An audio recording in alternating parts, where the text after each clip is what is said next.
Determining the installation position. Installation environment and position requirements for the SUN2000.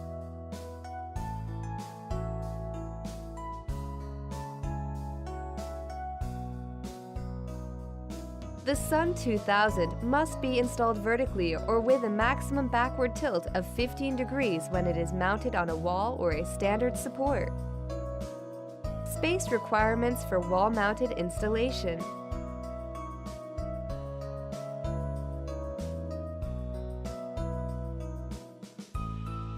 When wall mounting, select a sheltered location or build an awning.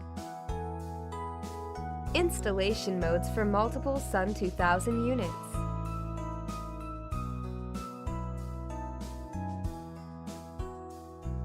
The space requirements for support-mounted installation and wall-mounted installation are the same.